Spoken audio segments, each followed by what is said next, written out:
Welcome to Time Travelling Team, the weekly podcast where we review every story of Doctor Who right from the very beginning. I'm Tricia. And I'm Paddy. Today we are once again going back into Earth's past with the TARDIS crew going to explore the Crusades. We will be talking about the characters and giving our thoughts on the story as a whole. We would also love to hear your thoughts on this story. To join the discussion, you can check us out at TimeTeamp, that's TimeTeamp, on Facebook, Twitter and Instagram, or you can email us at timetravellingteamp@teamproductions.com. Now though, on to the story recap. Paddy, over to you. Thank you. Episode 1, The Lion. A couple of knights are making their way through a wooded area, unaware that they are being stalked by some Saracen troops. Unbeknownst to either force, the TARDIS also arrives in the trees behind them. In an open area of the woods, Richard the Lionheart and his companions are hunting and discussing the conflict with Salah ad-Din. One of the knights from earlier, William de Preaux, emerges from the trees and warns the king of a potential Saracen threat in the woods, but Richard fobs it off due to William's very wary nature. The TARDIS crew begin to look around when they are accosted by a Saracen scout. The Doctor and Ian deal with him, but do not notice as another kidnaps Barbara. They hear sounds of fighting elsewhere in the woods, and then they realise that Barbara is gone. They hide when they hear people approaching, and as they do so, de Preaux and a few other knights enter the clearing, carrying a wounded Richard with them. One of them, William de Thornbury, is wounded by an arrow, and the other is killed as the Saracens approach. De Preaux puts Richard into hiding and then draws the Saracens' attentions away, claiming that he is Richard, knowing that he will most likely be taken captive. His gamble pays off and he is taken back to the Saracens' camp, but as he is brought away, he overhears the Saracen commander order all wounded and hiding knights to be hunted down and slain. A couple of Saracen soldiers come near Richard's hiding place and spot the prone body of the Thornbury. The Doctor and Ian take up arms to defend him, and Ian knocks his opponent out, and the Thornbury comes to long enough to help kill the Doctor's opponent before collapsing again. The travellers reunite and realise that they are in the Holy Land during the middle of the Third Crusade. The Thornbury mumbles that de Preaux is not the king and points towards a jewelled sword belt, which the Doctor realises belongs to Richard.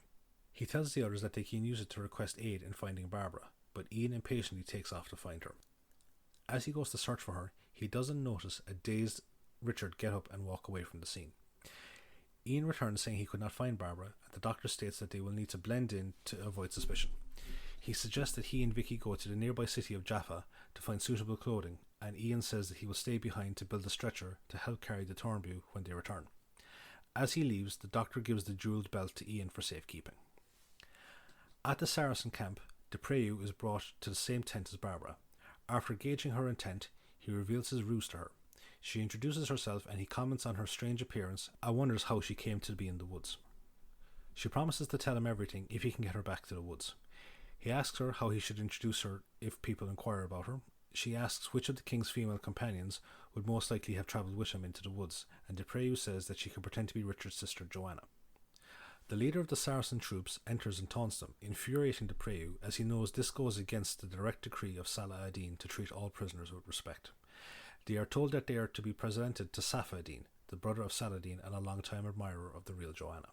In Jaffa, the Doctor visits a market stall where the vendor is eager to sell to him. He is approached by a Saracen soldier who gives him clothes stolen from Crusader knights. The Doctor overhears this bartering and uses the distraction to steal the clothes himself. He then sabotages the stall to cover his getaway. Back at the Saracen camp, the leader of the troops enters Safa ad-Din's tent, being greeted as El Akir. He boasts of his great accomplishment of having captured Richard and Joanna, which seems to have greatly pleased his lord. However, Safa ad-Din recognises that Barbara is an impostor and begins to berate El Akir, but is stopped by Salah ad-Din, who appears from behind the curtain in the corner. He also recognises that de Preaux is not Richard, and de Preaux explains who he is and what he did and begs for mercy for Barbara. El Akir tries to convince Salah ad-Din to use her for sport, but his suggestions are shot down with contempt from Salah ad-Din. He instead instructs El Akir to take away de Preaux and treat him with dignity and respect while Barbara remains with him. He questions her about who she is and how she came to be in the woods. She answers truthfully, and he assumes that she and the others are wandering entertainers. He says that if she is treated well, then maybe de Preaux will tell Richard of his mercy when she is ransomed back. Barbara is taken aback by his calculating nature, and so he invites her to learn more about him at dinner that evening, where her abilities as an entertainer will be put to the test. In the royal palace at Jaffa, the Doctor and the others have brought the Thornbury and the jewel belt back to a grateful but irate Richard. His frustration is due to the fact that his forces are restless from being so idle and therefore causing trouble in the city, as well as the fact that his brother, Prince John, is attempting to usurp the throne back in England. Ian offers to act as an envoy on behalf of Richard in order to retrieve Barbara and the captured knights, but Richard refuses, saying that she will rot in a jail cell before he trades with the man responsible for the death of so many of his friends. Episode 2, Night of Jaffa. The Thornview suggests that they use the Preyu's bluff to their advantage in an effort to humiliate Salah ad-Din over the fact that it required so many men just to capture one knight. The Doctor suggests exchanging 100 Saracen prisoners in exchange for the Preyu, as this would also undermine Salah ad-Din's forces that one knight is worth 100 of his men. This changes Richard's mood, and he thanks the Doctor, Ian and Vicky for their services and aid to him. He calls for the Chamberlain just as his sister Joanna enters. She shows great concern for the Thornview, and Richard orders the Chamberlain to take him to his bed for aid and bring the travellers to their own quarters. Vicky offers to go with them, and her voice attracts Joanna's attention. The Doctor has disguised her as a boy for her safety and explained that Victor's voice has not yet broken. As he leaves, the Chamberlain pays close attention to the clothes Vicky is wearing. The Doctor notices this and comments on it to the others as they follow onto their rooms. As they leave, Richard notices Joanna wearing a new jewel and says that it has come from Safa ad-Din. Richard comments on how his relationship with his enemy is a strange one. Their armies fight each other in the bloodiest of conflicts, yet Salah ad-Din sends Richard fruits and medicines when he is sick, and Safa ad-Din sends courtship gifts to Joanna rather than attempting to win her by force. Joanna knows that he pines for England, and Richard says he would be happy to leave if only he would be granted the city of Ascalon as recompense, but he cannot convince Salah ad-Din to do so as he fears Richard could use it as a staging ground to invade his homeland of Egypt. As she departs, Joanna asks if he and Salah ad-Din have any common ground, which causes him to think about Safa ad-Din's interest in her. At Salah ad-Din's camp, Ella Keir is accosting a servant woman, demanding to know where Barbara is. However, the woman refuses to give him the information and leaves, passing a European merchant as she does so. The merchant offers his service to Ella Keir in exchange for his sponsorship so that he may trade with Salah ad-Din. He says that he will find Barbara and bring her to his palace in the city of Lydda. Barbara is getting ready for her dinner with Salah ad-Din, and the old woman, who is her attendant, warns her of Ella Keir's intentions towards her. After she leaves, Barbara wonders how she will keep Salah ad-Din entertained and resolves to use the stories and plays of the great writers like Shakespeare and Hans Christian Andersen. As she sets about to create her story list, the merchant enters, introducing himself as Luigi Ferrego of Genoa. He tells her that he is here to help her and plays along with her belief that he is an agent of the Preyu. He ushers her out under his cloak, but one of his gloves drops to the floor unnoticed. The servant re-enters and finds the glove. Ferrego then leads her to the stables where Ella Keir is waiting to take her into his control. Back in Jaffa, Ian is finding his new clothes uncomfortable, much to the amusement of the others. The Doctor comments that it was at Richard's request that he is dressed as a knight, and he thinks Richard does intend to use Ian as an envoy after all. In the main hall, Richard is dictating a letter to Salah ad-Din offering a slew of Crusader territories and the hand of Joanna to Safa ad-Din. The travellers enter, and Richard instructs Ian to bring his jewelled sword belt to Salah ad-Din in exchange for the Preyu and Barbara. He tells him that he has selected Ian to be his envoy as he has not been affected by the war between the two forces and therefore has no animosity towards the Saracen forces. Before he goes, Richard knights Ian, thereby granting him all the privileges of a knight under Richard's command. He leaves and the others go to get changed. As they do so, the Chamberlain enters with the street merchant, who they had met earlier, to discuss his suspicions about the group's clothes, and they accuse the Doctor and Vicky of being thieves. As the Doctor uses clever wordplay to confuse the two men who stole from him, the Chamberlain's Saracen servant enters, who was in fact the man who gave the clothes to the merchant in the first place. After the merchant reveals what had happened, the servant flees and the Chamberlain follows after him, but not before the Doctor forces him to repay the merchant for the lost clothes. In Salah ad-Din's camp, Ferrego is pleading for permission to trade with the Saracens from Safa ad-Din, with Salah ad-Din listening from the shadows. Safa ad-Din asks for his help in solving another matter and says he will consider granting his request. Salah ad-Din enters and summons the Preyu and the servant woman and tells Ferrego of Barbara's disappearance. Ferrego says that she was most likely had an accomplice that spirited her away, but Salah ad-Din and the Preyu state that she would not risk such a venture and that she was instead abducted. The servant woman reveals the glove that she had found, and the Preyu takes the other one from Ferrego's belt. The Preyu demands to know where he took Barbara, and he informs him of his dealings with Ella Keir. Ian arrives at the camp only to find out from the Preyu that Ferrego has told Salah ad-Din that Barbara ran off voluntarily after falling in love with Ella Keir, which the Saracen leader believes. Ian states his intention to go to Lydda despite the Preyu's warnings of Ella Keir's reputation. At the city of Lydda, Elakir arrives with Barbara. He tells his men to bring her into the house, but as they toy with her, she manages to knock them away and runs off into the night through the streets of Lydda. She avoids the sentries out looking for her, and as she attempts to navigate the city streets. However, she stumbles and cries out in pain, which alerts the guards to her presence. She slips into an alcove and waits for the guards to pass. Suddenly, a hand covers her mouth. Episode 3. The Wheel of Fortune. The hand belongs to an old man who pulls Barbara into safety and then dispatches the two guards following her. He introduces himself as Harun Eddin and says that they have a common enemy in Elakir. He takes her to a safe house and inside introduces her to his daughter Safiya and tells Barbara of his feud with Elakir. Elakir demanded Harun's eldest daughter Maimuna but was refused. When he and Safiya were out of the city, Elakir kidnapped Maimuna and killed his wife and son before burning the house down. He then leaves to make sure the perimeter is secure. Before he goes, he gives Barbara a knife and instructs her to kill Safiya and herself if Elakir's troops enter the house. After he is gone, Barbara talks to Safiya and realizes that Harun has not told his daughter what happened to the rest of their family and instead told her that they've gone missing. Back in Jaffa, the street merchant is out fishing the doctor and Vicky.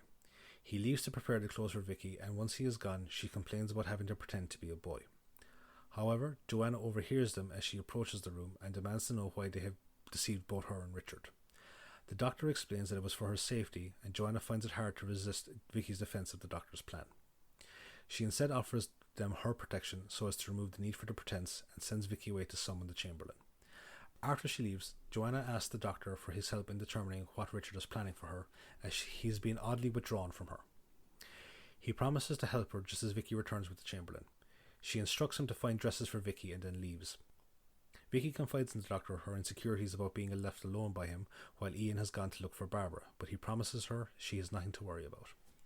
In the streets outside the safe house, Harun is knocked out by one of Elakir's men, who presents his unconscious body to his master.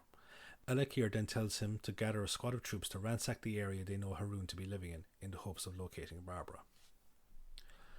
In the main hall, Richard is explaining to the doctor and his council of his plans to marry Joanna to Safa ad-Din in an effort to broker peace between his armies and Salah ad-Din's.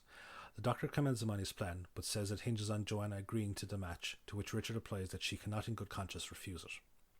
The thought of peace through marriage seems to infuriate one of the council members, the Earl of Leicester, and he gets into a heated argument with the doctor about the ethics of bloodshed for the sake of honour, instead of using intelligence to save the lives of as many men as possible. The comment of intelligence angers the Earl so much that he draws his sword on the doctor, leading to a reprimand from Richard.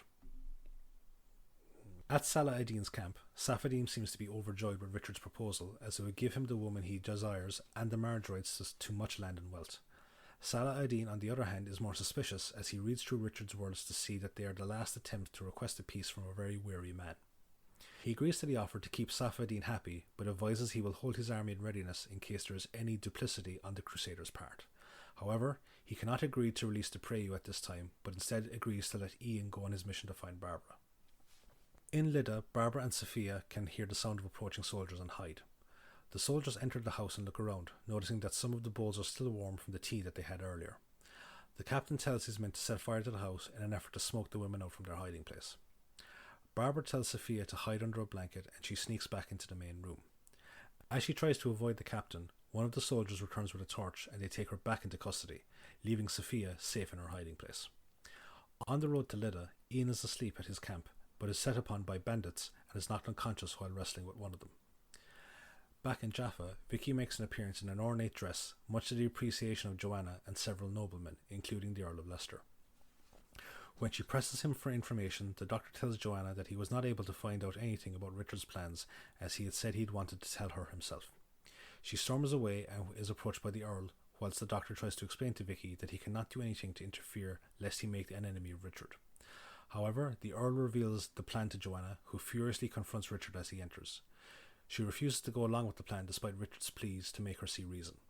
He resorts to ordering her to go ahead with the marriage, but she again refuses by stating that she will seek papal protection, which she is convinced will save her, as Richard's crusade was undertaken by order of the Pope.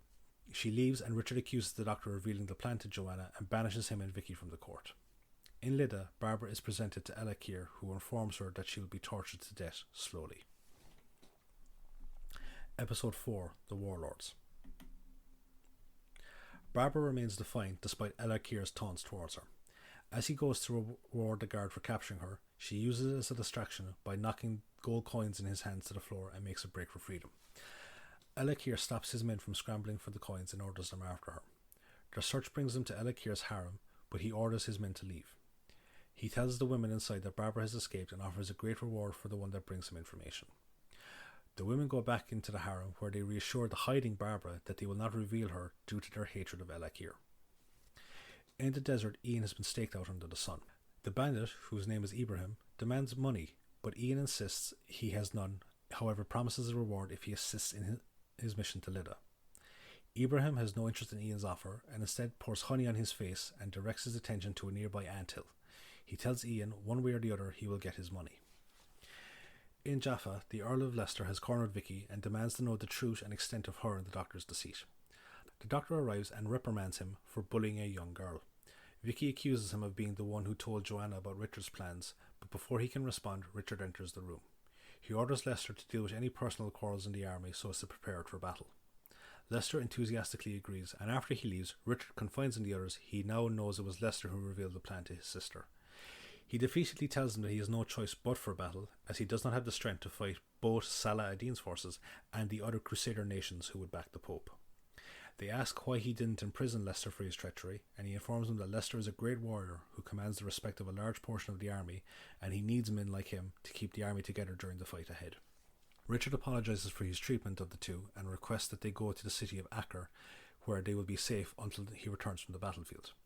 The doctor happily agrees and informs Vicky that they will be going back to the ship, as Richard's forces will lose the approaching battle.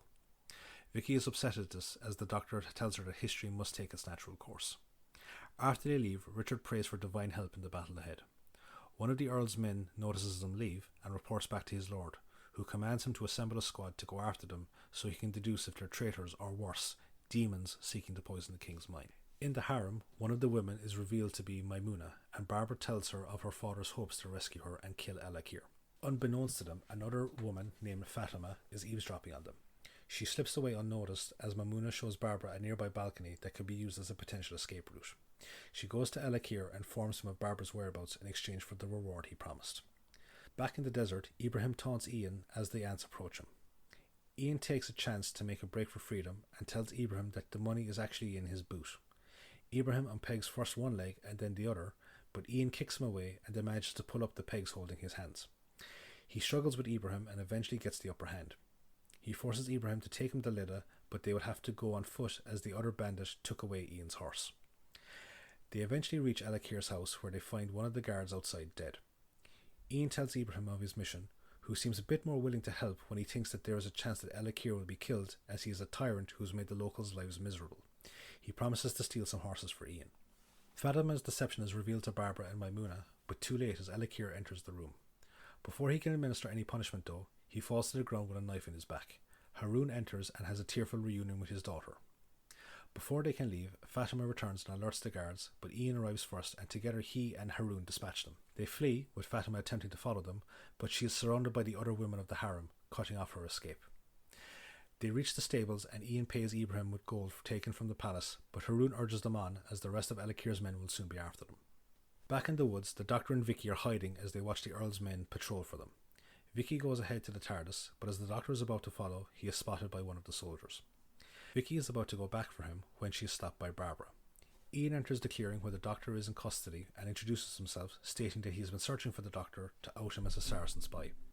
The Earl offers to administer the execution there, but Ian begs that he be allowed to do it, saying that the doctor's treachery resulted in the deaths of several of his friends, using the names of some of Richard's fallen men.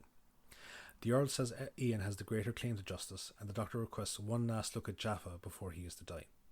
Ian leads him back to the viewpoint, which happens to be the direction of the TARDIS. The four friends happily reunite, but Vicky's laughter is overheard, and the Earl and his men rush to the source of the sound, just in time to see the TARDIS take off. The Earl swears his men to secrecy, and then mourns the loss of brave Sir Ian. Inside the TARDIS, the travellers are laughing about their escape, and are happy to be safe again. However, it is short-lived as the lights suddenly grow dim, and they are immobilised while the TARDIS travels on. End of the story.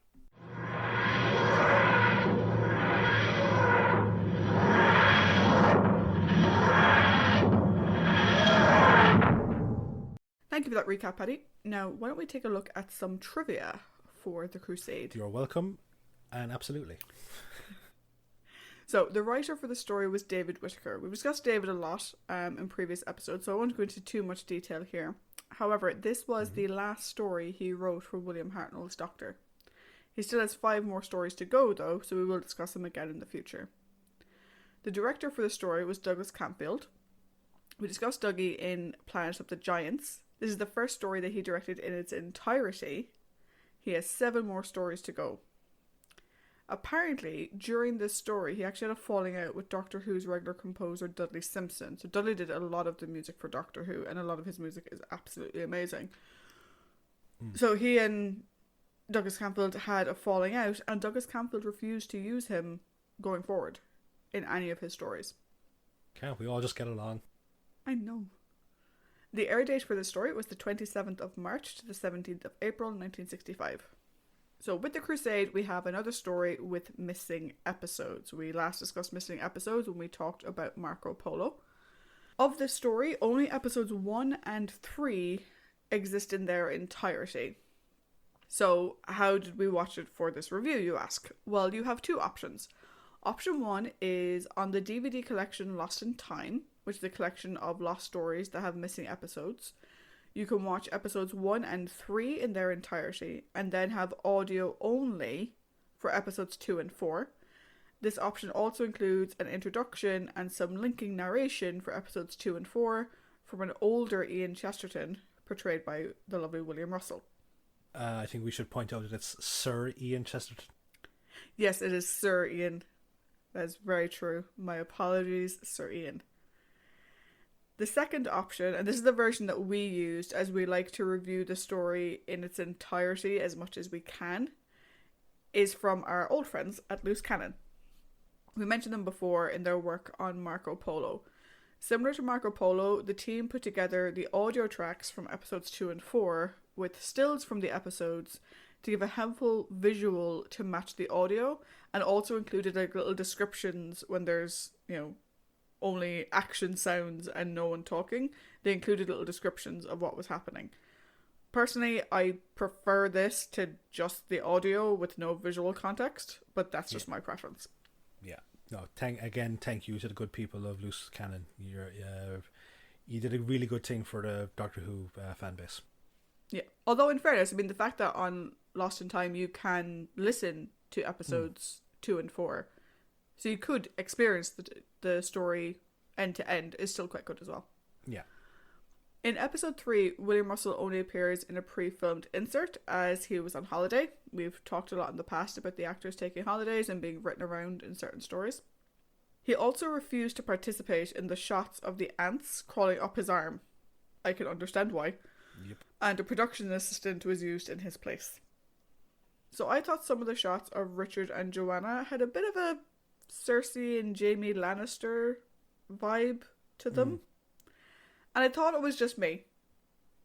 But then when I was reviewing the trivia for this episode, it seems William Hartnell demanded that dialogue implying an incestuous relationship between the two be removed, as he felt it was inappropriate for a family series. I think there might be some historical precedence for this as well. I have a feeling, I know that apparently Richard was very close to Joanna, but it could literally just be muckraking. Yeah, I know next to nothing about this period of history, so that to me just came as a complete what the fuck kind of thing. So on to our cast. We've quite an extensive cast for this story, so bear with me. So Depreu is played by John Flint. This is John's first of 2 stories in Doctor Who, the other being Time Flight.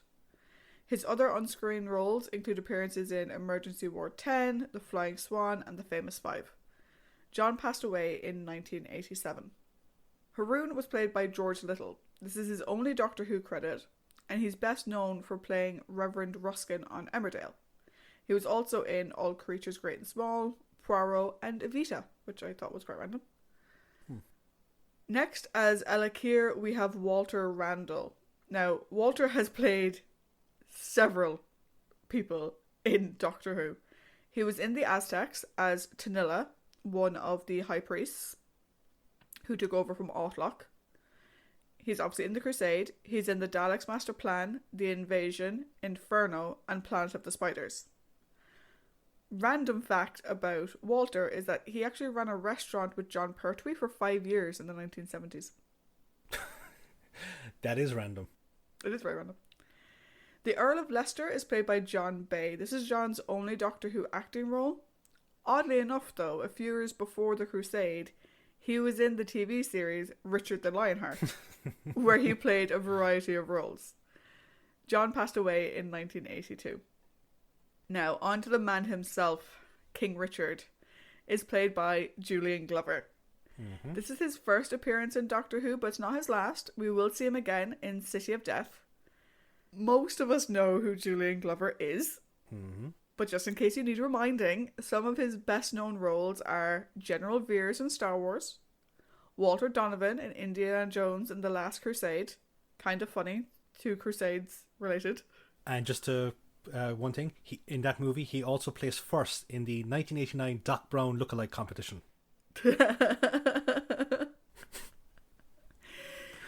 More recently, he was Grandmaster Pycelle in Game of Thrones, and something I didn't know is that he was actually the voice of Aragog in Harry Potter and the Chamber of Secrets. I think it was our last run through of watching Harry Potter, myself and my wife. I was like, okay, I need to know who the voices are for some of these characters. I was like, oh my god, Julian Glover, that's really cool. I love Julian Glover. One of my favourite things I've ever seen him in was an episode of The Darling Buds of May, where he played where he played a con man in it, an Irish con man, which I suppose I took a small bit of offence at, but no, Julian Glover is a fantastic actor.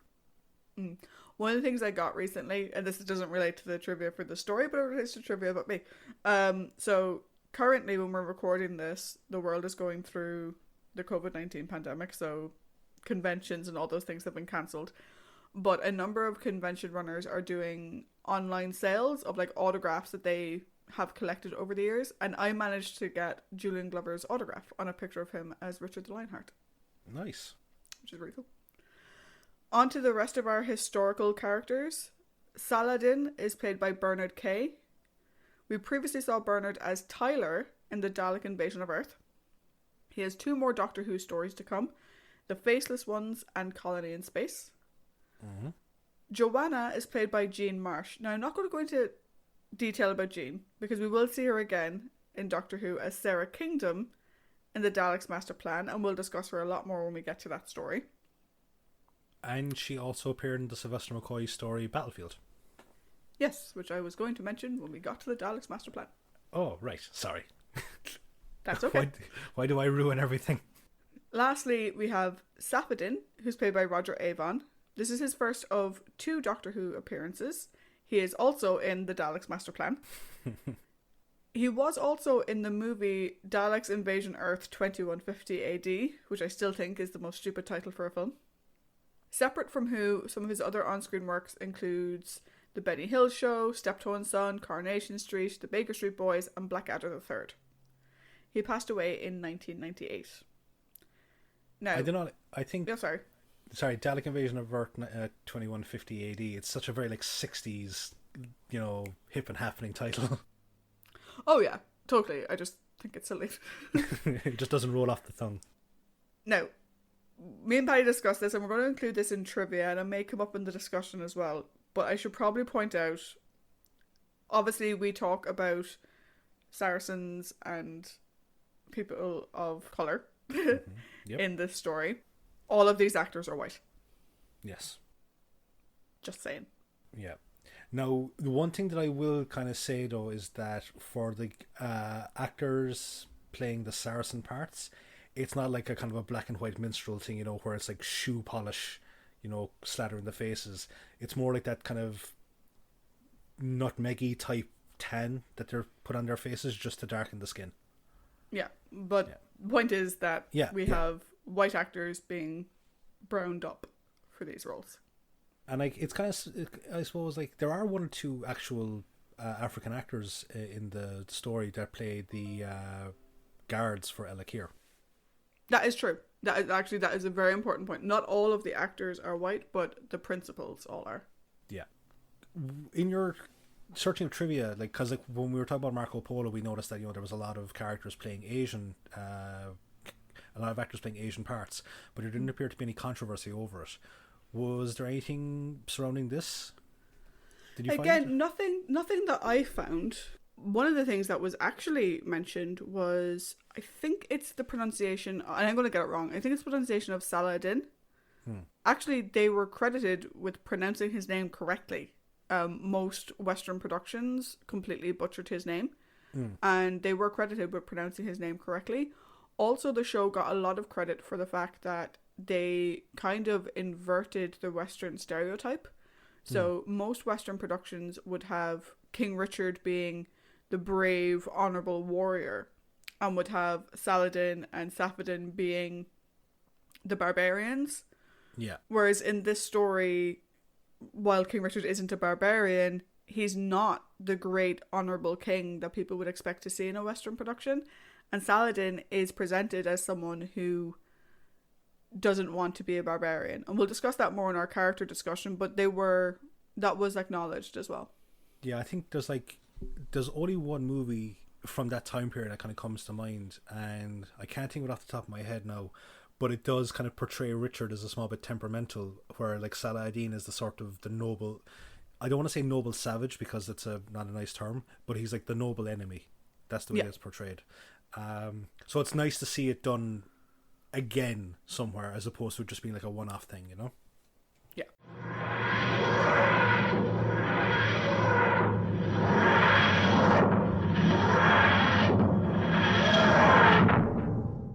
So once again, thank you very much for the awesome trivia notes, Trish. So how about we now get to the meat of the show and we talk about the characters in it. Cool. So we'll do the Doctor first, as we always do. Mm-hmm. So some interesting stuff from the Doctor in this story. Yeah. We get to see what I think is his first sword fight on the show. So he's had an unarmed combat against Kikillian / Bennett. He's had a let's use everything in the room against the guy with the sword fight against the assassin and the Romans. So yeah, this is the first time he's picked up an actual sword. Yep, and he's not half bad. No, he's not. He can hold his own. I was expecting him to use the stick in like accordance with sort of like Yoda. Yeah. Clearly at this point in time, the Doctor has not built out the TARDIS wardrobe that we're used to hearing. Since he and Vicky have to go down into the town to get clothes. We did mention previously that future Doctors don't really care about blending in when they travel back in time, but we can see here that Doc Bill clearly does care about them blending in, and we hear several mentions of their clothes, particularly Barbara's clothes raises some eyebrows. Also, you just said a very Irish thing there. Go on away down to the town and get yourself some clothes. True. When he's getting the clothes, I love that once again he goes to get local clothes, and the way he does it comes back and bites him on the ass. So we saw in Reign of Terror where he went in to get like the clothes to show that he was like an important citizen. Yeah. And it came back to bite him on the ass because the person selling them was like, he clearly isn't. And here again, because he steals the clothes as opposed to attempting to pay for them, it comes back and bites him on the ass. Though in both occurrences, he did manage to avoid all issue and actually turns it around to his benefit, which is great. I'm just waiting for like an episode like where like he tries to do it in a restaurant and he just ends up having to like wash the dishes until he's like meal is paid off. Yeah, I think in this story, we get to see him baby Vicky a bit more than he did with Susan. We kind of got a hint of that in the Romans when like he didn't want Vicky to see the slave auction and stuff like that. But here, like, he's very concerned about keeping Vicky out of court intrigue and like keeping her hidden, and as opposed to saying, oh, she's my ward at the beginning of the story and letting her be a girl, he disguises her as a boy, and he's concerned about getting caught up in court intrigue. That's quite different from what we've seen him do with Susan, where he was protective of her, but he didn't try to hold her back from getting involved in the adventure. No. But it would be interesting to see like how things with Susan, with Susan if she had stayed around for this story, because like I suppose now we're coming into a period of history where young marriage is acceptable, or that it was the thing, and like obviously Vicky and Susan are they're both very beautiful young women, so maybe it's just the whole thing of like rather than her being, as you said, like political intrigue, but rather than being used like a pawn in some sort of weird marriage game, like it's best to protect them from that sort of thing. Yeah, that's a good way of looking at it. Yeah, I do love his argument with Lester as well. Oh, I love that. It was so very good. much, peace over violence, always. Mm. It's a very doctor reaction, and he gets all flustered. Not flustered, but he gets all what's the word?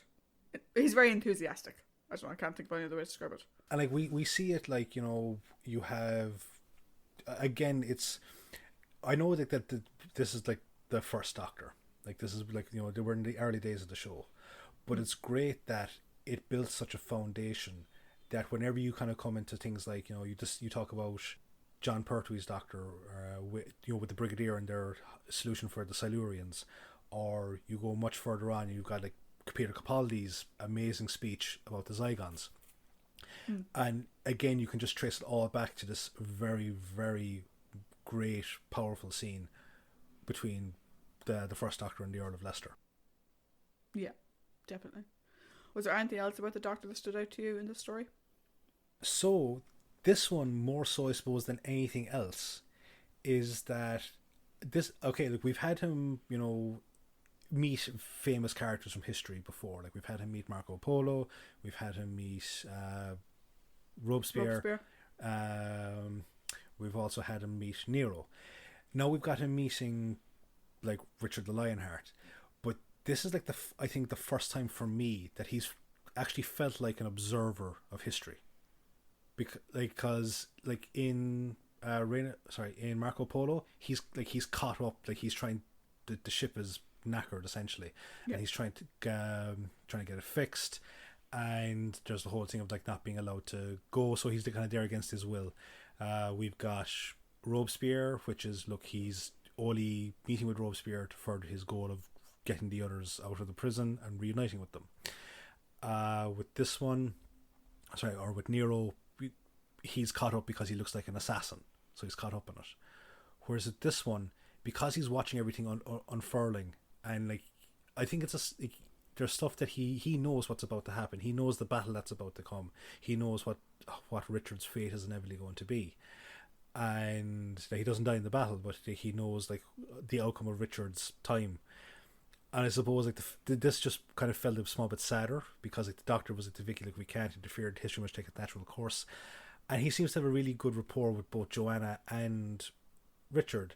And then just to see it all come apart, despite and knowing that he can't do anything about it, just felt a small bit sad for me. Yeah, I'd agree. I think he tries not to have too much influence in the story. I think he's trying really hard not to do anything that would alter the timeline. Yeah. But the fact that even when he's not trying to do anything, they still both take him into their confidence, I think says a lot about him as well. Yeah, and I think that just kind of lends itself to the observer through history type, observer of history type scenario. Yeah. Because everything even like the little bit of influence he tries to get on them is for the sole purpose of keeping Vicky safe and getting Barbara back. Yeah, that's his sole purpose. Yeah, in all of his interactions in the story. And I love like whenever he takes like Vicky like, on the knee for the little kind of teaching under the tree moment. It's kind of sweet to see, because it's nice to see that side of William Hartnell's Doctor as well. Yeah. So, speaking of Vicky, why don't we move on to our companions? So, just for our listeners' benefit, the way we've done up our notes for this story is a little bit different. So, we've done companions and villains like we normally do, but we've actually taken the actual historic people out of that and just put them in their own section. Yeah. Just for context, in case people are wondering why we don't mention anyone. So, you just mentioned the doctor's, taking Vicky on his knee and his concern for her. So why don't we start off with Vicky? Yeah, cool. So my thing with Vicky is that I think this is the most childlike. Like I know that I said it in the web planet, where her childlike thing of just press all the random buttons, but in terms of actually going on the adventure, this is the most childlike I think Vicky is, because having to be disguised as a boy in her little Peter Pan, Pinocchio-esque, discount store Robin Hood outfit, because this was actually one of the first pictures I ever saw of Vicky before I even saw her in the show, and I was like, what is this, like her standard traveling clothes? Like, what's going on here? Doctor Who photos out of context would be an amazing meme site. But yeah, she's the most childlike here. Her interactions with like the historical figures, but I love her interaction with Lester because it's just standing up to a bully. Yeah. And like again, while there's a lot of stuff going on in the sense of, again, herself and the Doctor don't have a huge lot of direct impact into the story. Them as the observers of what's going on, I think is pretty cool. It's a nice kind of helps strengthen their relationship as well. Yeah, I think again in this story, and I talked about it last week, I don't think Vicky does a whole lot to impact the plot. No. But I think I liked her little moments in this story better than her little moments in the Web Planet. Yeah. So, at the beginning, when there's the fight sequence happening, at the end we see that Vicky had found this big rock, and I wonder if like Barbara told her what happened in the Romans, and she was trying to do what Barbara did, and just smack the rock down on top of somebody. Yeah, but don't do what Barbara did. Don't do what Barbara did. Hit Ian with it, because that rock was massive. She also puts those medical classes she mentioned last week to good use in helping. Not to pray you, the other one. Oh, the Thornboo? Yeah, okay. Mm-hmm. I just didn't want to say his name, so I made you say it for me. Bill number 2. She does contribute to the plan to make Saladin look like a fool in order to get their people back. Like when they were like, oh, let him think that like one of your men is worth 100 of his. She does contribute a little bit to that. She's sort of getting, her energy gets up a bit. And like you said, we do see her standing up for herself and defending the Doctor's honor. 2 things that really struck me about Vicky in this story, though. One, if you were to title this from Vicky's perspective, Victor Victoria, or well, Victor Vicky, since her name isn't Victoria. Yeah. As an alternative title, maybe. Absolutely. For anyone who hasn't seen it, Victor Victoria is an amazing musical with Julie Andrews. I wonder what the like medieval time period equivalent of like the Shady Dame from Brazil would be. Okay, it's the Shady Dame from Seville, not Seville. from Brazil. Okay. Well, I haven't seen it in years. So because it's a Crusade, we'll call her the Shady Dame from Shropshire. Oh, sorry. But the other scene that I really, really liked, and it's the scene that a lot of if you look up like the Doctor and Vicky, you'll sort of see this picture of the two of them sort of being really cuddly, and they look really cute and adorable. It sort of came from this scene, which is when the Doctor says that it's good for Vicky that Joanna is taking her under her wing. We can see Vicky gets a bit upset. And she's concerned that the Doctor sees her as a burden. Yeah. She's concerned that Ian and Barbara are now gone, and she's really concerned that he'll leave her behind. Yeah. And you really see that she's a kid, she's an orphan who lost everything, and this man that rescued her means everything to her. And it really scares her that he might leave her behind. Yeah, like I suppose like that's the thing, is that like Vicky, if we go back through her lifespan so far in the show, like she was in a very dangerous scenario that she was completely unaware of, and then when it kind of brought to light, the world can be a scary place now because she's orphaned, and this is her new family as such. So like that's why like she gets very attached to all of them. Yeah. I do love the way the Doctor responds to her, though. He completely puts her at ease, and he's like, tapping her on the nose, and it's a really, really cute scene, and Yeah. I absolutely loved it. Yeah. It's like, it's just one of those things of where, like, you get into a relationship, be it a friendship or like an actual proper relationship, that you get so tied up with the person, or not even like tied up, you get so invested that it's you just like being with them, Yeah. Cool. So who would you like to discuss next, Ian or Barbara? So I think we should go with Ian next, because for me Barbara is, I think she deserves top billing in the companions in the story. So I'd say we'll go with Ian next.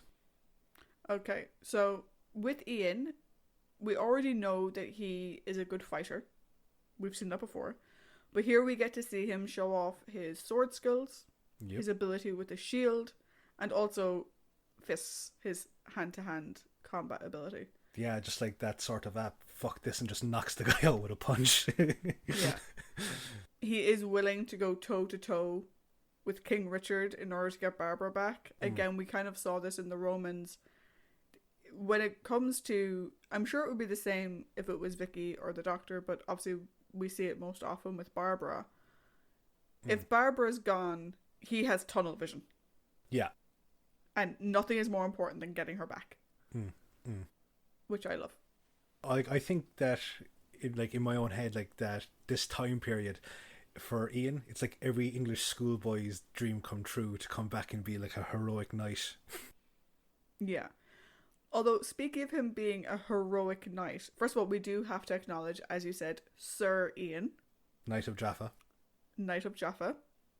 Wonder if he brought back some extra Jaffa cakes. I've got a craving for them now. This entire episode, this entire thing, I've just got a huge craving for Jaffa cakes.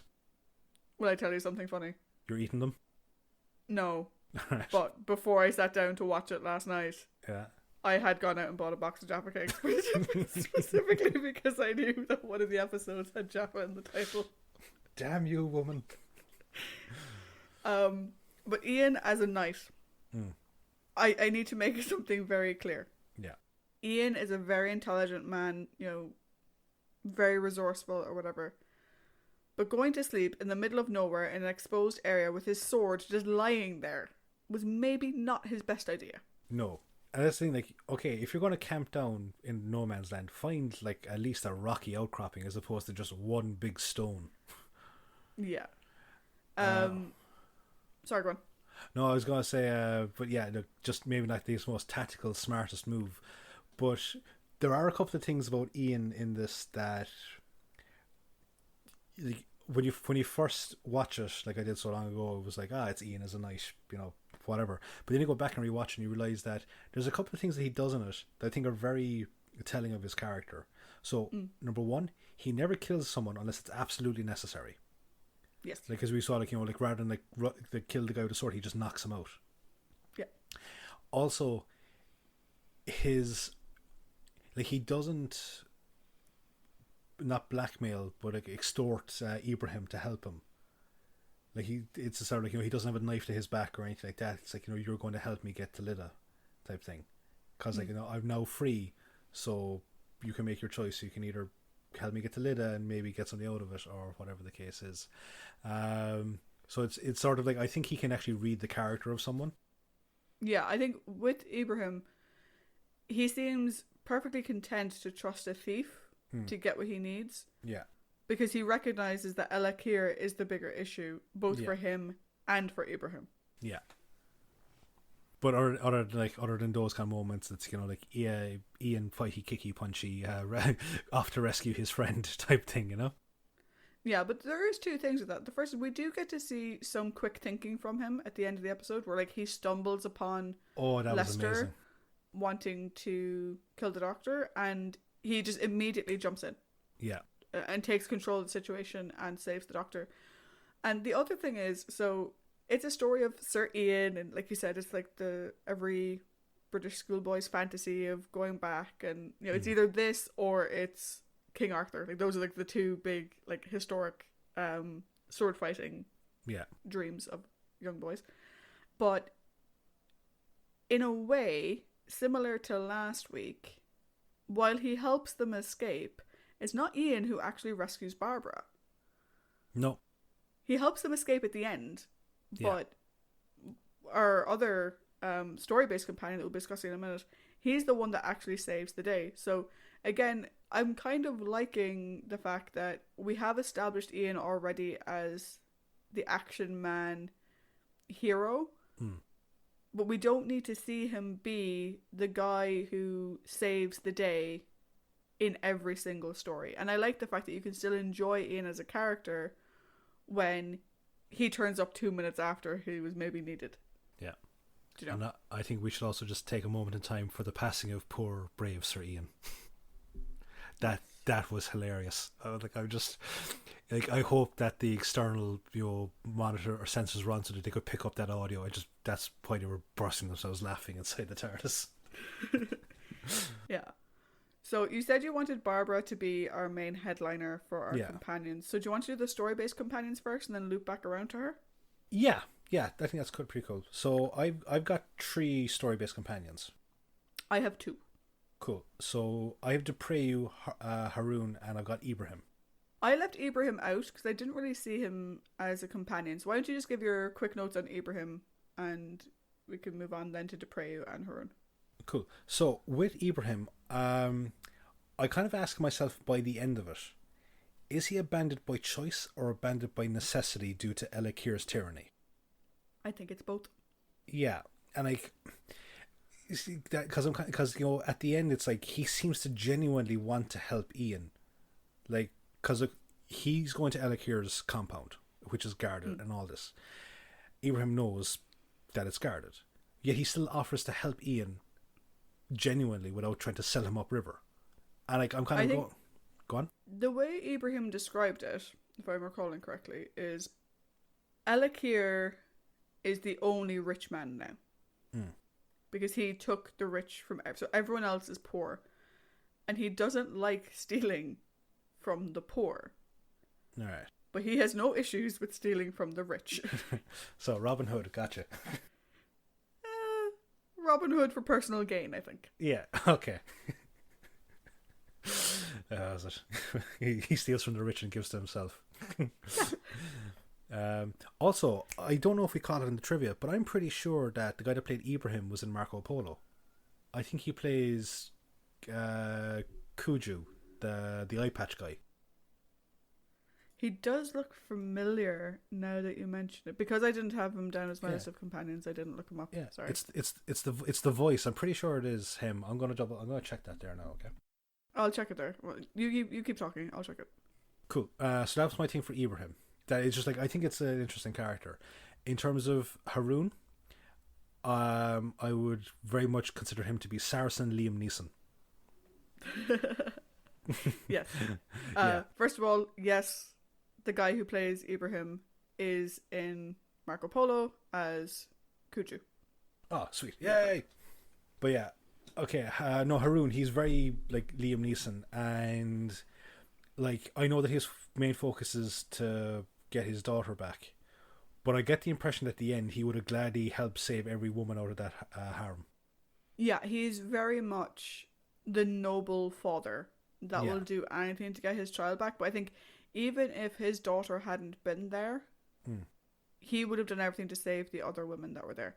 I do have one issue with him. Is it potentially shielding his daughter from the truth of what happened to the rest of the family? No, okay, correction. I have 2 issues with him. So, first of all, we need to acknowledge this is a man who has lost almost everything. Yeah. And fair fucks to the guy playing him, because when he describes to Barbara what happened to his son and his wife and to his eldest daughter, it's done so well. You know this man is broken. Yeah. However, 2 things. Okay. 1, trying to protect his daughter from pain by hiding the truth from her is a cruel mercy, because he'll have to tell her eventually. Yeah. And I get that he wants to give her hope, and thankfully now she's getting her big sister back, but her mother is gone, and in the time, shortly after her mother's death, she didn't have the opportunity to grieve, and also for her brother. So it's kind of a cruel mercy. The second thing about his character is the position he put Barbara in. Yeah. That she is to kill Sophia if someone should discover them is a terrible thing to ask of someone. Also because clearly Sophia didn't know that was the ultimate defense. It's not like it's something they agreed that they'd both rather die than be taken captive. Mm-hmm. It's he would rather his youngest daughter be killed than face the same fate as his eldest daughter. And to put that responsibility on Barbara, I think is a bit much. Yeah, no, like I can. It's almost like you're kind of calling in a debt. It's like I saved you, now you can repay the favor, which is, I don't know, like I don't know if it's an equal exchange, Yeah. Because like you'd have a scenario where Barbara, like he can't really be the best judge of Barbara's character. Like, so what happens if say he came back, got into a struggle with the guards, Barbara panicked and then killed his daughter accidentally or unnecessarily? It's like it's a bit of a fucking dicey situation to put someone that you just barely knew into, Yeah, and for Sophia to realize that Barbara has the knife, and Barbara has to try and explain it. It's a horrible position to put someone in. Mm. Saying that though, I do like him as a character, and I love the fact that at the end he has fulfilled his purpose. Yeah. It was the one thing he wanted to do, and he did it. And I love him. I think he's great. And it's something that we don't see with a lot of Doctor Who story-based companions. Like, we don't get to see the resolution to their thing, Yep. Kind of brings me back to Outlook. Like, he just wandered off. We don't know what happened to him. Mm. And speaking of a companion that we don't really get to see the end of their story, Depreu. Yeah. I think... Who kind of drops off the map at one point. Which is a shame, because I really like Depreu. I think he's I thought he was great. I thought he was very charismatic. Yeah. He's clearly a good servant to his king. He immediately was willing to stand up and say, I am Malik Rick. And there was no hesitation whatsoever. Yeah. I am Spartacus. No, I am Spartacus. That time. Yeah. Also, immediately with his... I won't say chivalry, because chivalry doesn't completely constitute looking after women, but his personal code of honor demanded that he try and defend Barbara. And for all he knew, that she could just be a double agent, or someone that's against Richard. But he decides to do the honourable thing and bring him in, and he again put himself at even further risk. One, by lying about being Richard, and two, about lying that Barbara is a member of the royal family. And it's it's the sign of a good servant, or a good friend, or a good servant. Yeah, and he immediately jumps in to protect her at every opportunity. So when Alakir is sort of insulting her, when he finds out that she's Joanna, he immediately jumps in. Mm-hmm. When they talk about what they're going to do to her now they've realized that she's not Joanna, again, he's willing to jump into a fight. He physically goes to puck someone in the head, yeah, which is great. And I love that fact that even though he doesn't know her very well, he doesn't buy the merchant story that Barbara fell for Alakir, and he's like, no, absolutely not. And I would have liked to have seen some resolution, but then again, as we said, this is a story where actually, as we kind of said, with Haroon gets his resolution, but we're left up in the air as to the fates of Joanna and Richard, other than history about Joanna and Richard. But Depreu, is he ransomed back? Does he have to live his life as a Saracen slave? Is what's going to happen? There are times where it's kind of you'd love to know if there's a fan fiction or a story or an audio about how these characters, their story just ended up, Yeah. And the thing about Depreu is that he was such an engaging, charismatic character. I kind of wanted him and Ian to go off together to find Barbara. And Night then bros. for them to find that she's already been rescued and be like, okay, cool. Yeah. Yeah, Night Bros. Ho! Yeah, exactly. I think it would have been great. I don't know why they didn't do that. Maybe just like the overwhelming sense of testosterone and machoism would have been too much for the screen. It's like the Arnold Schwarzenegger Carl Weathers like arm wrestle handshake from Predator. Just like, oh my god, just God, so much manliness. Ian, to pray you son of a bitch. So sorry. Oh god. So how about we move on to Barbara now? Yes, Barbara. I mentioned in last week's episode that I kind of feel bad that, for the last 10 years I had her looped in with Ian, and I sort of only ever saw them as a duo. Yeah. I love Barbara. I love her. Mm-hmm. I want to marry her. She's freaking amazing. Just the way you said I love her and the pause I love her, is like, okay, Eponine, take it easy. No, but seriously, I love her to bits. In this story, I also love her hair. Yeah. Random, I know, but her hair was very stylish. Now, in fairness, I think what I love about Barbara is, particularly this season, so particularly season 2, though it did happen a lot in season 1 as well, she does fall under the trope of getting captured. Like, she doesn't even make it 5 minutes in this story before she's captured and taken away. However, similar to in Reign of Terror and similar to in the Romans, she doesn't just take it lying down. No. She is quickly trying to figure out, how the frick can I escape? When they're in the camp, she's turning to Depreo, being like, okay, so what are we doing? Like, how are we getting out of here? When she gets taken away by Alakir, she escapes so many times. I was like I was thinking, if I was Barbara, I'd be pissed. I'd be like, Ara, for fuck's sake. I was like, why do I even bother trying to escape? They just catch me 5 minutes later. But no, I love her never say die attitude. Yeah, it sort of reminds me of different companion for a second, right? There's a fanfiction that's not suitable for younger audiences about Sarah Jane, a companion that we'll see a lot later on, and how she's going to be sacrificed in this like virgin sacrifice thing. Yeah.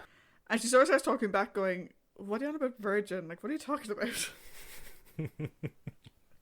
And Barbara kind of reminds me of that. It's like, oh, you took me because you thought I was weak. Seriously? Yeah. Bitch, I could do this any day of the week.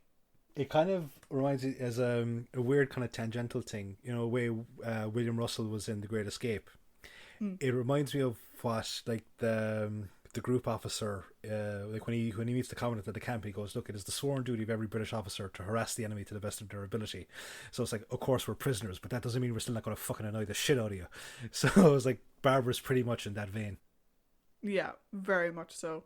We do get to see her again, kind of similar to what we saw in the Dalek invasion of Earth, where she uses her own knowledge to her benefit. So with the Dalek invasion of Earth, it was coming up with historical battles to steal strategies to try and persuade the Daleks that the humans were up to something.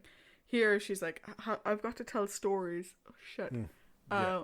Wait, I know loads of stories.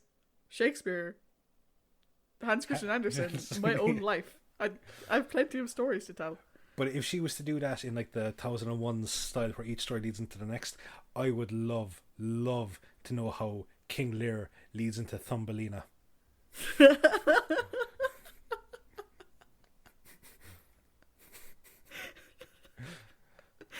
Oh, that's good. Thumbelina dance, the dragon. There, Yeah. God, I'd pay money to see that. But and then we have Mama Barbara mode kicking in big time as well with her.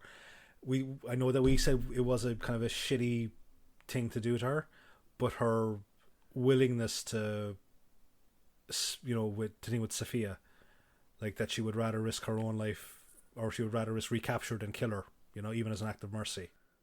Yeah, I think it really stands to Barbara's character is the fact that like when she's faced with that position, you know, she could have killed Sophia, but realistically speaking, she still would have been locked in that room. Yeah. And they were going to set fire to the house, so it actually wouldn't have done her any benefit anyway. Yeah. It would have saved Sophia death by smoke inhalation and death by burning, but that was about it. But again, she's always willing to put herself at risk first to protect someone else.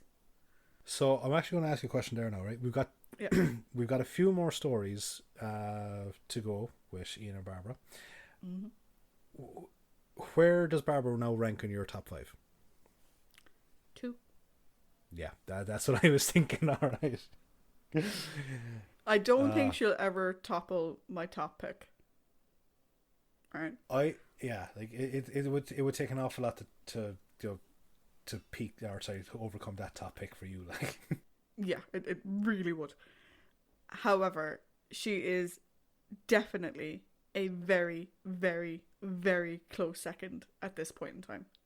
Yeah. And, you know, I've talked about, you know, going to conventions and stuff. I was able to meet my top pick, which is one of the best convention experiences I've ever had. And I'm really gutted that I would never be able to meet Jacqueline Hill. Yeah. It's a shame, but she left an amazing legacy, which we will be talking about when we do a Ramblings episode. Yes, indeed. Was there anything else you wanted to add about Barbara before we move on? Other than to say the usual line of, you know, badass Barbara. Yep. Running around with no shoes on. Yeah, Jesus, especially in the dark. I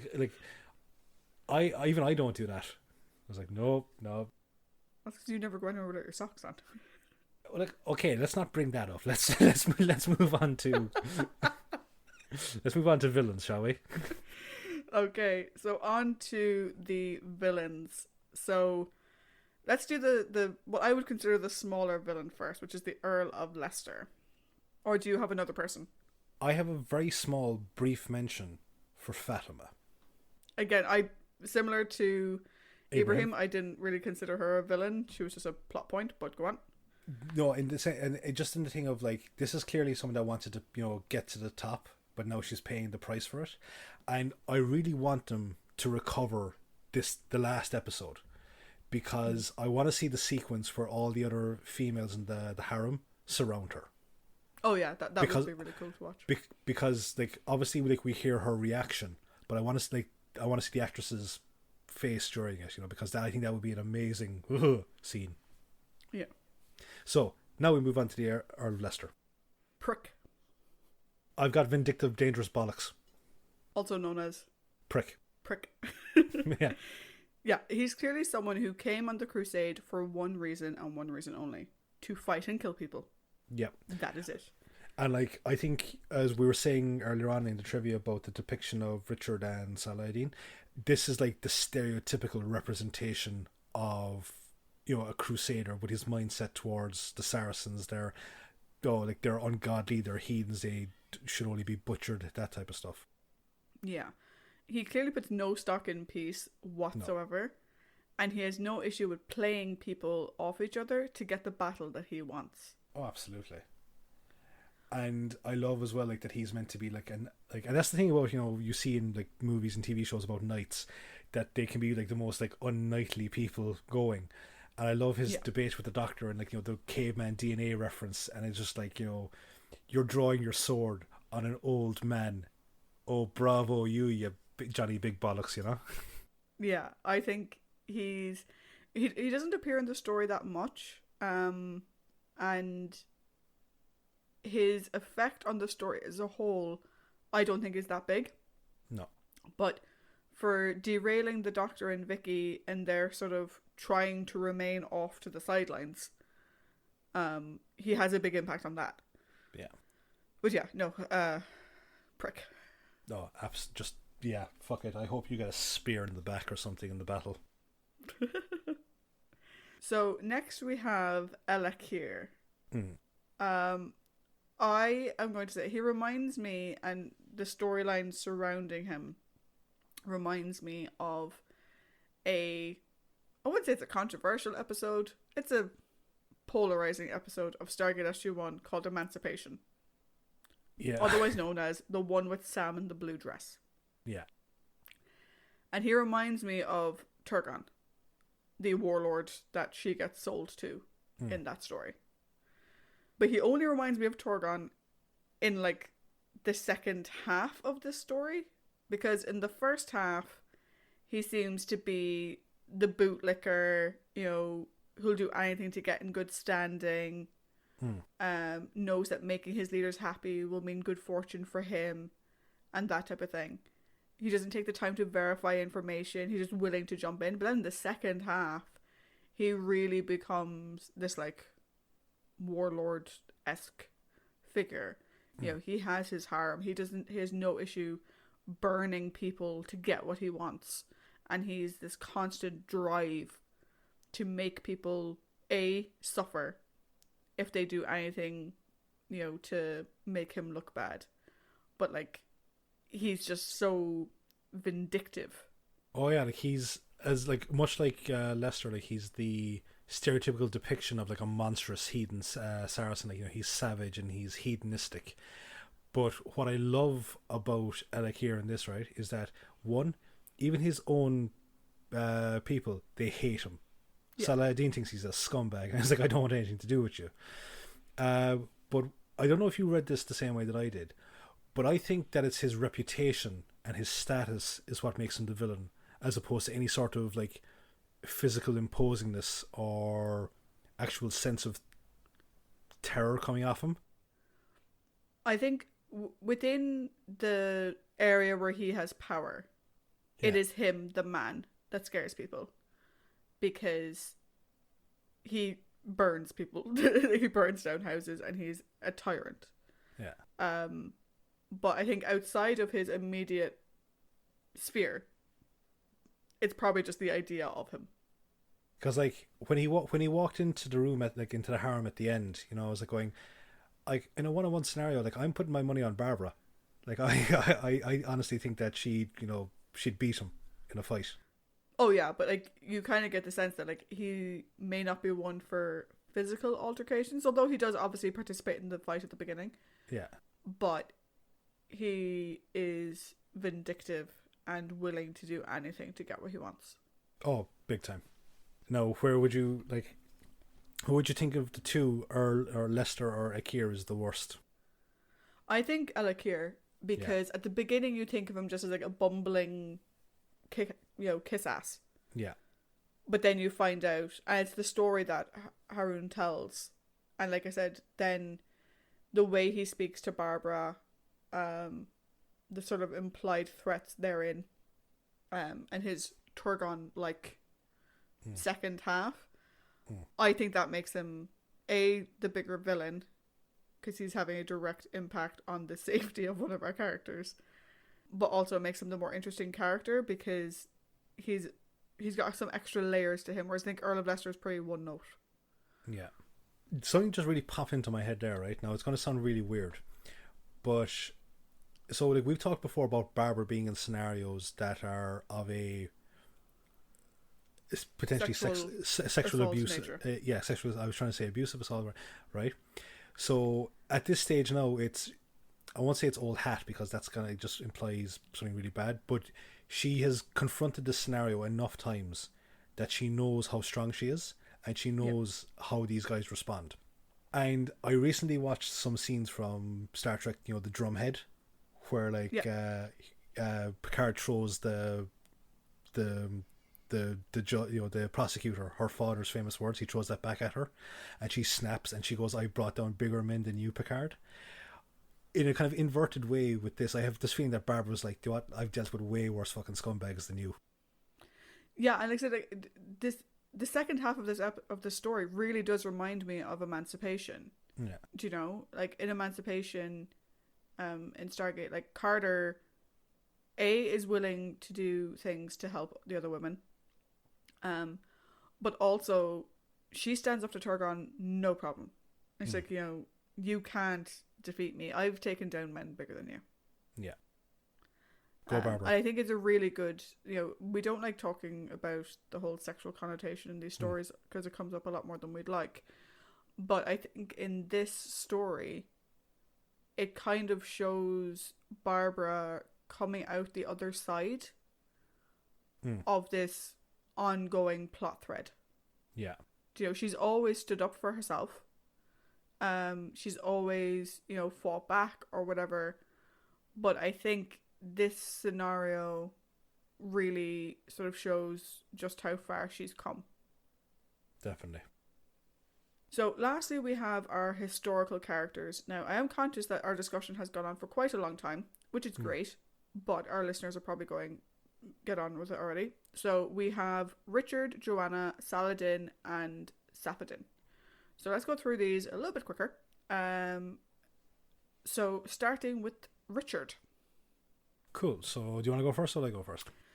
I'll go first. So Richard is not the Richard I'm used to seeing. So I said I don't really know a lot about this period in history, and my only depictions of Richard the Lionheart I've seen are in versions of Robin Hood. Yeah. Specifically the Disney version, Robin Hood Men in Tights, and Robin Hood Prince of Thieves. Those three. Yeah. The only three I've seen. At first, I was struck by the fact that he seems very genial and friendly. Seems to have great camaraderie with people. But again, we see the other side of that where he's like that with his friends. You're not my friend, buddy. Yeah. I will not be nice to you because you're not my friend. Yeah. And if you do anything against his friends, like, he has no big picture vision. It's just, no, I don't care about this random woman. She can grow old in a cave for all I care. Yeah. Because they hurt my friends. And you're like, oh, grow up. And then, like, the one thing that I have written down about him very far at the beginning is he's very Shakespearean. His language, the way he speaks, the way Julian Glover portrayed him, it's like he's being plucked out of a Shakespearean play. Oh, definitely. Like, I've pretty much kind of got very similar notes to you, is that, like, he kind of not the typical depiction we've seen of Richard. He's like very childish and petulant at times. Like, and like there are times like where he seems very jovial. He can just like turn on like a switch. And Julian Glover does a great job like of portraying like him, that he's so emotionally drained from war that it just seems like his capacity for rational thought just flies out the window at times. Yeah. One question I'd have for you, and this is my final note on Richard. At the battle in the beginning, and like when we see him escape towards the end of the battle and stuff, do you get the sense they were trying to portray him that like everyone sees like he's Richard the Lionheart? Do you know? Do you ever get the sense that they were trying to portray him as like a bit bumbling? That he's maybe not the best fighter, he's not very courageous, or was that just me? Well, like I can kind of see it, but I marked it down to the fact that he's probably concussed because he's got a head wound and he kind of staggers away from the battle scene, so he's probably not all there in the head at that point in time. Okay, that makes sense. Our other historical figure we have from the English side of things is Joanna. Yeah. Who, for one, looks nothing like Barbara. Nope. Dupre, you really would have had to sell that one for anyone to believe you. Yeah. So what do you think about Joanna?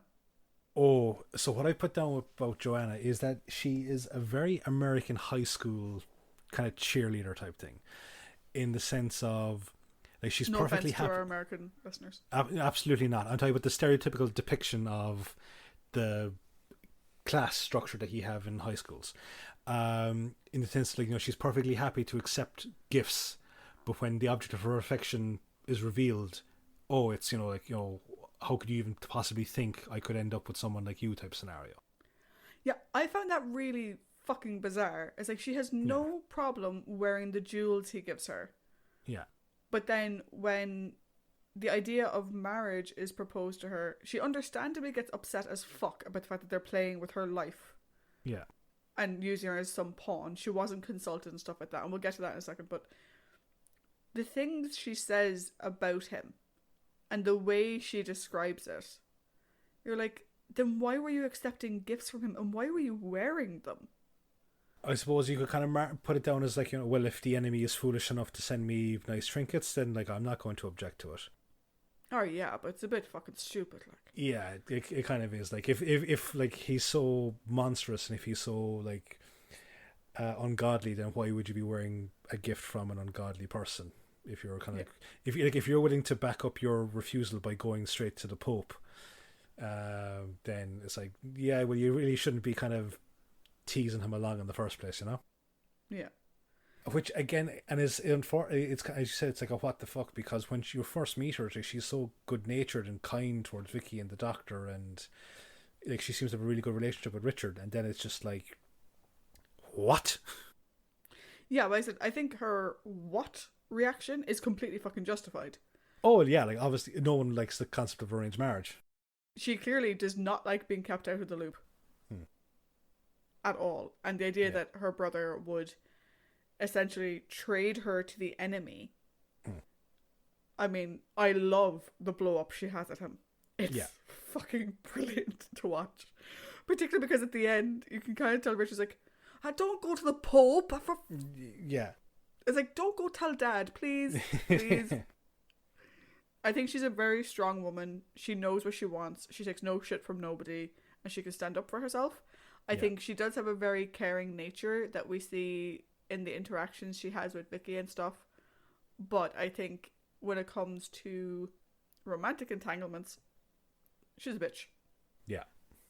I think that's one thing about all the four characters that we're just about to discuss there really quickly, is that they're very nuanced and they're very multifaceted. Yes.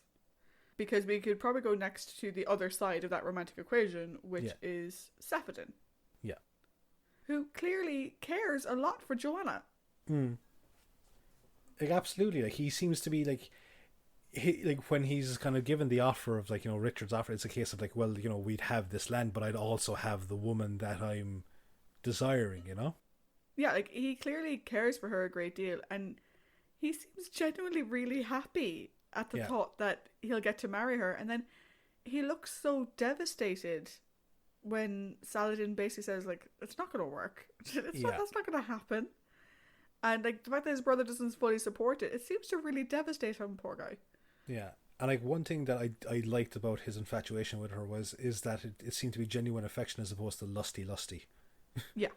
me want white woman type thing, Yeah, no, I very much agree. Because if it was kind of a lusty thing, you kind of imagine that he'd go after Barbara a bit more. Yeah.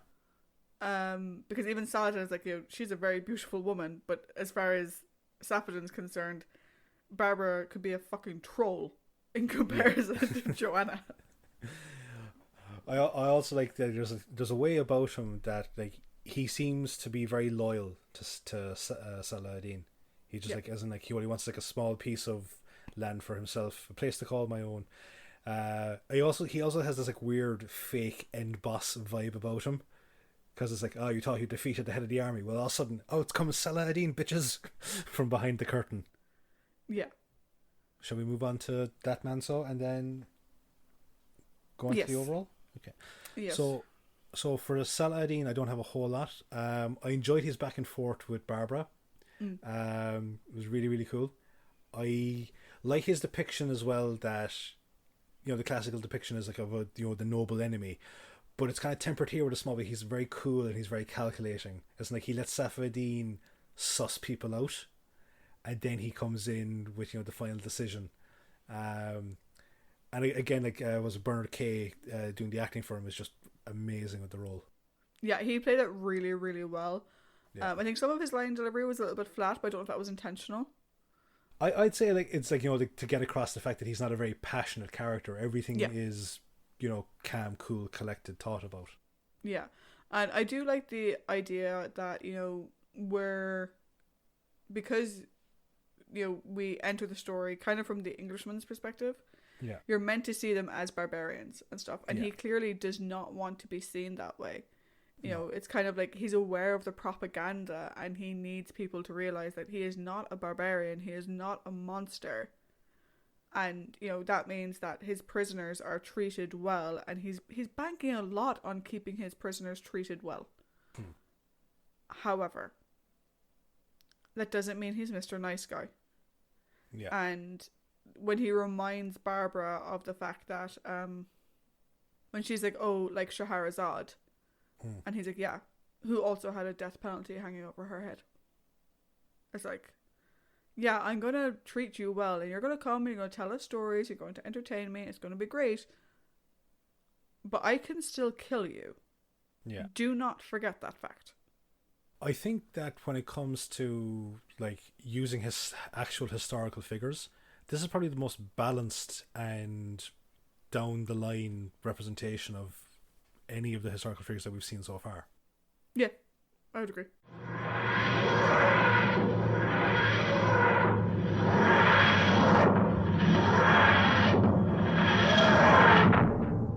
So that was a very extensive character discussion, but I think it was a worthwhile one. We had a lot of interesting characters in this story. Oh, definitely. But now we come to the important point, the scoring. The scoring. So, Paddy, how did you score The Crusade? My first watch through this, I've always seen it once before, and my first run through this, I was like, yeah, it's grand, it's, like, it's the fact that it was, I suppose, then it was like a missing episode. Like, when I started, like, watching Doctor Who from the very start, I found it very hard to just focus completely on the missing stories. So I'd be playing, like, Free Cell or something like that as I was doing it. But now going back and actually focusing on everything, I never realized how much I really, really enjoyed this story. It's like a great example of like how purely historical, and I really wish that they'd start bringing more purely historical stuff back with no sort of fantastical elements to them. I like the larger presence of the historical figures, and in a very fitting capacity, in the sense of like that they seem to be going about their normal things, their normal lives. And the side plot of what was going on for the Doctor and the guys, there was very little crossover. The fact that, again, everyone is split up, but you're constantly engaged as to what each one's doing. You want to go back and forth between them. And as a result of all that, I'm putting this for me as a 5 out of 5. Wow, very good. Yeah. I had long kind of hard thought about it, and I was like, you know what? I wasn't bored throughout any of it. There wasn't a whole lot that I didn't like. The only thing I didn't like was the characters, which like I'm designed not to like them, like Lester and Alec here. It just kind of brought up a lot of interesting thoughts and stuff like that. And again, like we nearly had an hour-long discussion over them. So, yeah, it's a 5 out of 5 for me. Very good. I don't rate it as highly as you do. It's a 4.5 for me, which is still quite good. I mean, yeah, it's very good. Like, it takes a lot for us to break the 4 barrier, never mind get to 5. So 4.5 is very good. I really liked the story. The only thing I would say is that while I liked seeing the other characters, so the Doctor, Vicky and Ian, as more bystanders, I think it kind of slowed down the episode or the story a bit much for me. Like, okay. Even Ian, who valiantly went off to rescue her, he didn't do a whole lot until the end. And I know that William Russell was on holiday, but if you're going to write it that he's going valiantly off to rescue her and then not have him essentially be in an episode, well, maybe you should have described him doing something else. However, the plethora of characters we get is amazing, and Barbara, as always, is freaking awesome. I think this is probably one of Barbara's strongest. I think. No, I'd agree, definitely. I loved the Shakespearean elements of the story. Like I said, I think particularly Richard and Joanna, or you could just pluck them right out of a Shakespearean play. I think that was really, really well done. And I'm sad I wasn't able to watch completely the missing episodes. In saying that, though, my recommendation would be, if you are going to watch this story, I would recommend doing the loose canon versions of episodes 2 and 4, because the version on the DVD is just the audio. And strangely enough, it's just audio you can't fast forward through. So it's just the audio. You can't fast forward. So bits where there's silence or where there's fighting, there's no description on screen to tell you what's happening, and you can't skip over it. Whereas the loose cannon version, obviously you have the stills to help keep you up to speed on where everyone is and, you know, relatively speaking, where they're positioned. And they give you the little descriptions, which is great.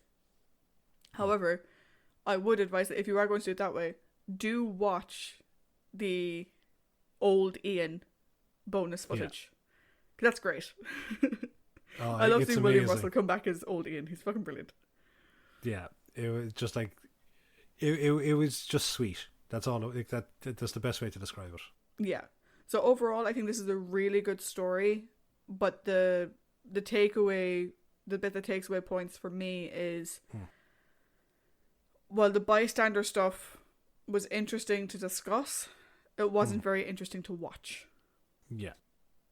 No, that's fair. Like, I suppose, like, maybe I was kind of into it as well because, you know, I like that period of history, and not to say like that if you're into, like, you only if you're into history will you appreciate the thing fully, but that just added another facet to my enjoyment of the story. So yeah, like, I think like a 4.5 is also a very, very healthy score, you know, for enjoying the thing.